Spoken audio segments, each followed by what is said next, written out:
purpose of your Facebook page? What is it that you're concerned about? Well, it started out just being an open format for the entire village to kind of, have open discussions. Sure. But very quickly I realized, started attending my meetings, that there was something not right. And then, so it's kind of turned into or evolved into mainly just about the Goodrich politics and trying to get the community more aware of exactly what kind of mess we're dealing with. What is the mess that you're dealing with? What is it that you see as problematic?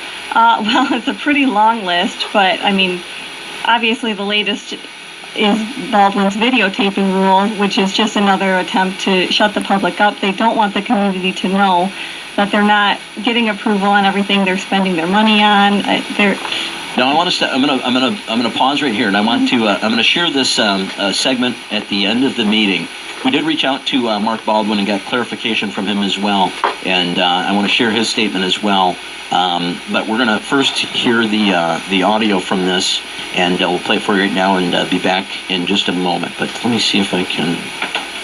And here we go. The thing that I have to say is, upon the adjournment of this meeting tonight, those with video and audio recording devices without permission, you are no longer, will you be able to, you will not have the consent to record anyone on the village property. It's in violation of their constitutional rights. You wouldn't want it in your workplace, you wouldn't want it in your home. I've had complaints. Public building. It's a public building, yeah, it's true. Can't do that. I've looked into that, and as long as I say that you are not allowed to tape video or audio anyone without their permission. No, you can't do that. Well, then do what you want to do. I have nothing else to say. Okay, so the article in the paper, Paul Schmidt and the editor of the Grand Blank View after this talked about the Open Meetings Act. Mm-hmm. Now, when I talked to Mr. Baldwin, he said that his intention was to say upon adjournment of the meeting. That's what he did say.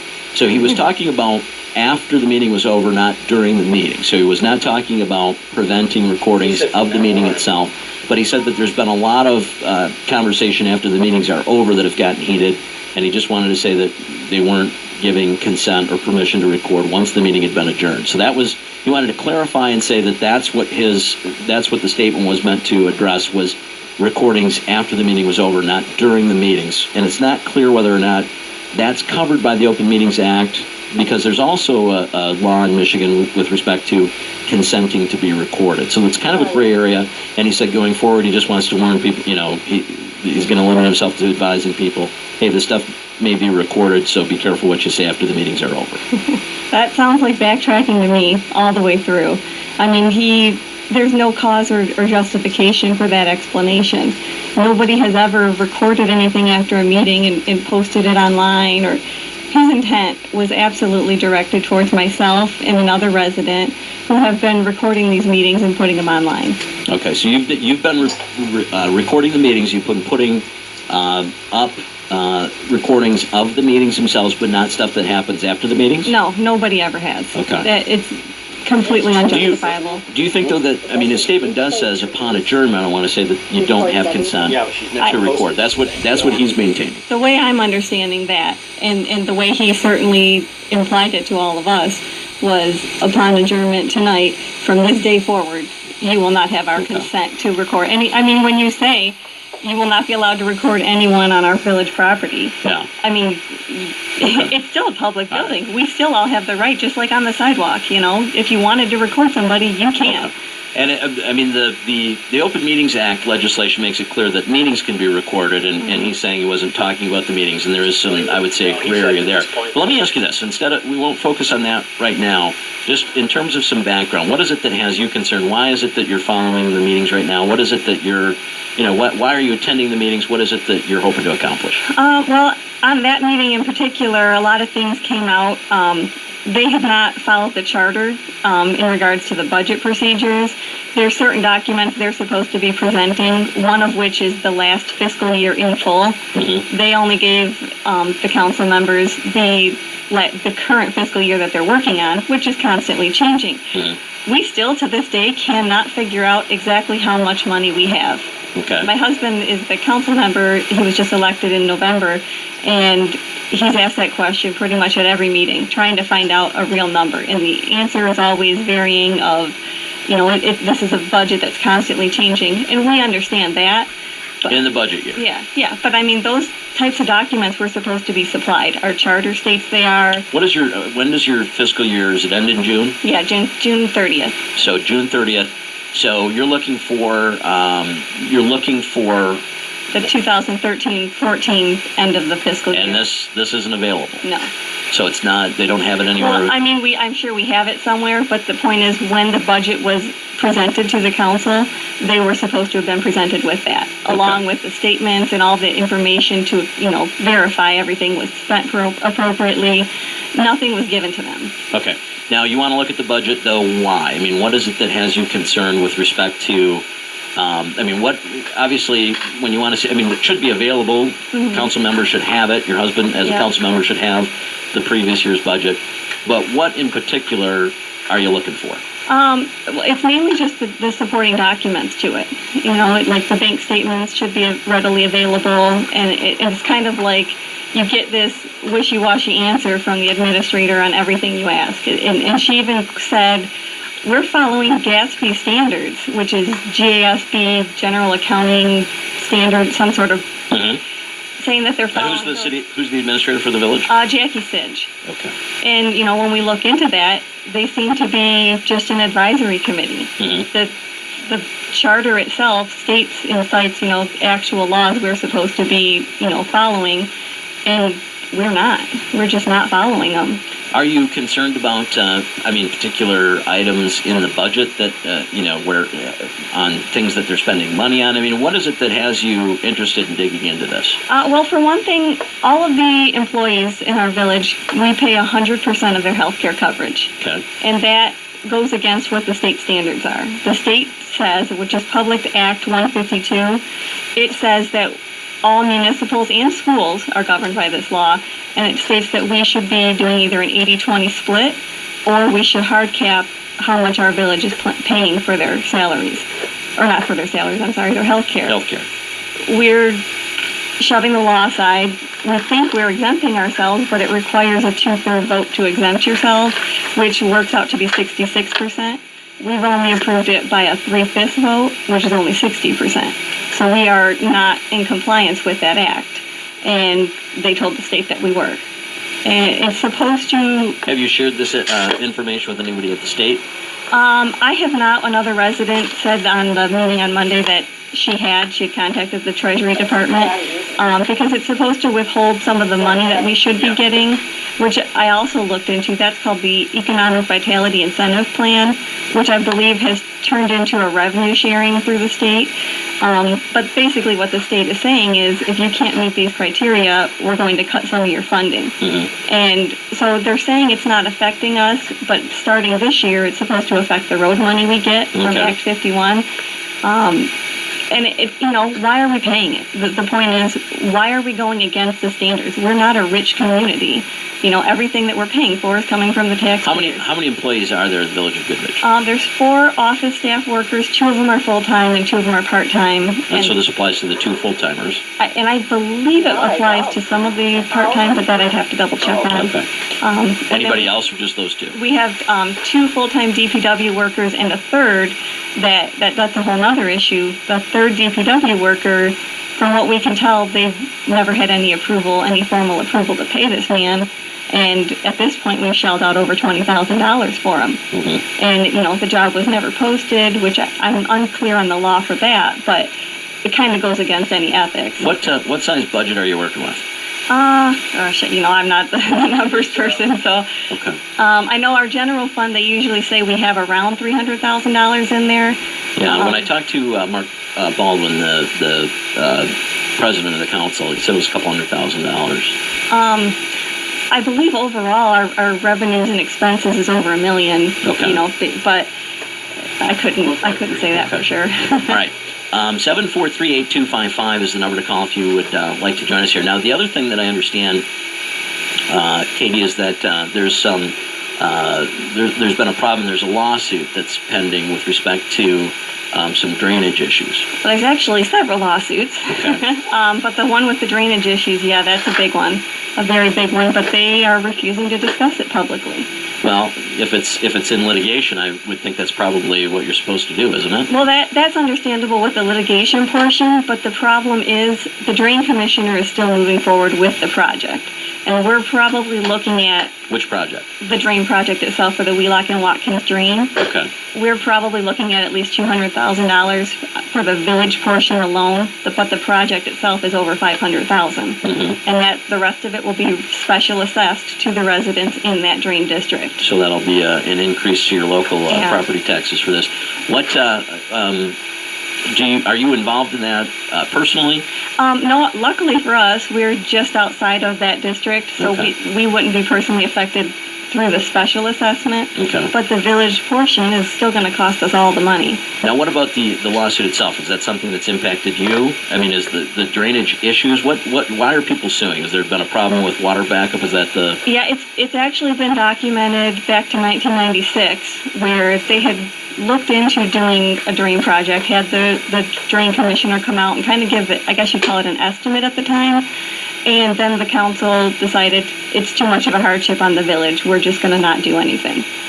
And that was back in 96. So the problem persisted, they had developed more land all along the district, and basically, compounded the problem. On top of that, it's a really old drain district.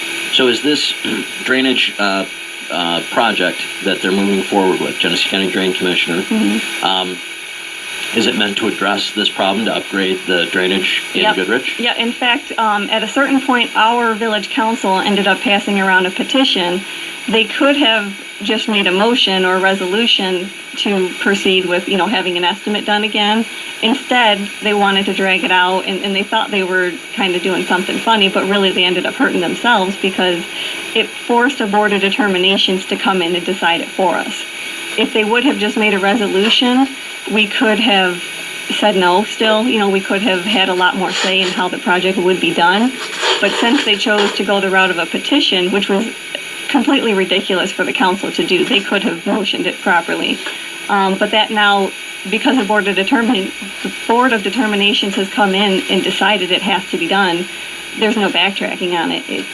We've basically lost any right to control what happens. So the Board of Determinations, this is from the state?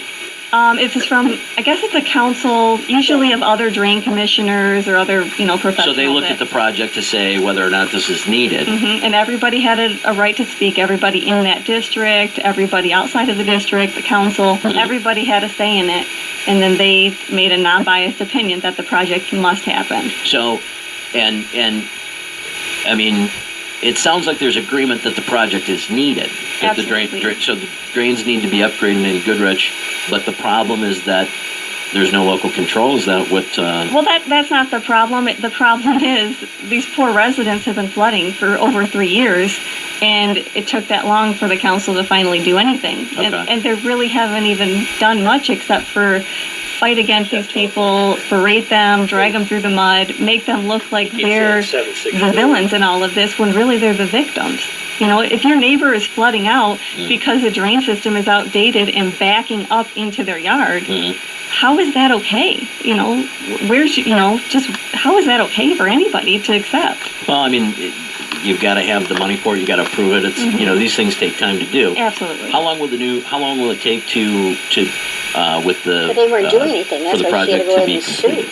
sue. That I'm not sure. You'd want to check with the drain commission on that. All right, we'll reach out to them as well, Yeah. and to Jeff Wright, see what they've got to say about this also. Then. So what would you like to see happen? What's your what is it that what's the biggest problem as you see it? There's so many. I think the biggest problem is that the citizens aren't paying attention.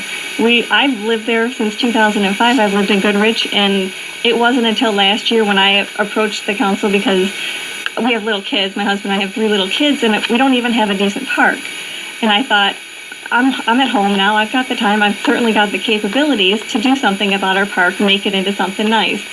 So I started approaching the council about doing that. And real quick, a lot of red flags went up at these meetings where I'm looking around and realizing, like, I'm in the twilight zone. You know, how... What kind of a red flag? Give me an example. Well, I mean, when you have a citizen that comes to you and says, I want to initiate a fundraising program, I want to do the whole... I'd like to get involved, I'd like to help upgrade and these the are park. my ideas, I'd like, input, I'd like to make a formal committee. And this was last March when I did this. Why would you ever turn somebody down that's willing to raise the money for you to make your village better? And what did they...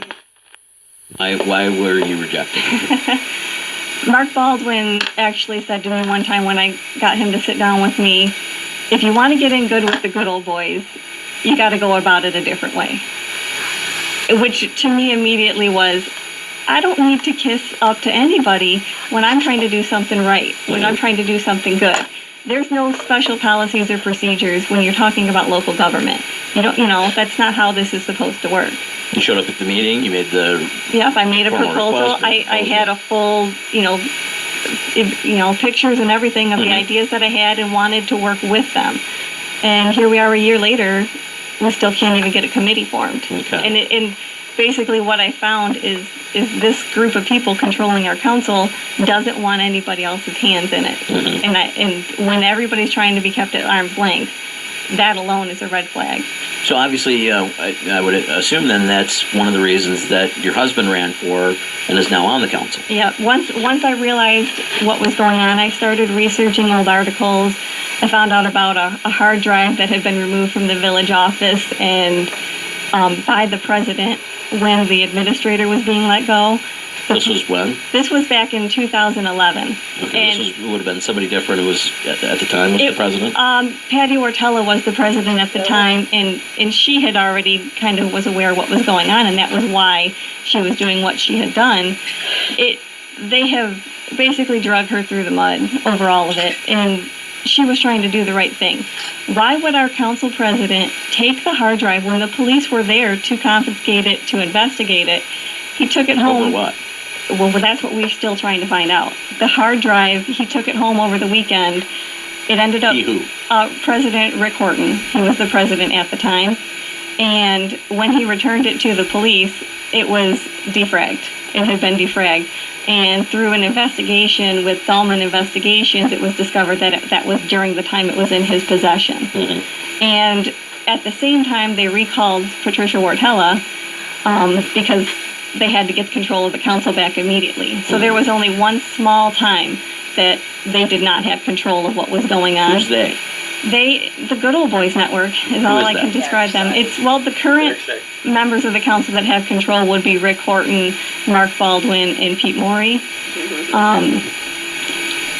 It's changing because there's a lot of other people, a lot of other players in the mix, but since they're not on council, I don't think it's necessary to say that right now. But those three are on the council right now? Yeah. How big is the council? How many members? 5. 5-member council. Okay. So they've got a majority. Yep. And they've had describe as for over a decade, except for that brief period before they recalled Patricia Ortella.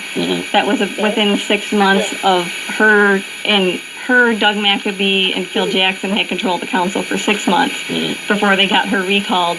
And they said that she was recalled over the lawyer being fired, but recently they've been saying the lawyer was never fired. So it's like, depending on what day it is, you get a different answer. All right. Well, listen, we appreciate your time, Katie. Thanks for coming in. And, no problem. Thank you for having me. It's good to talk to you. 743-8255 is the number to call. 743-8255. We're going to take a break. We'll be back right after this. Flint's News Talk 1470 WFNT.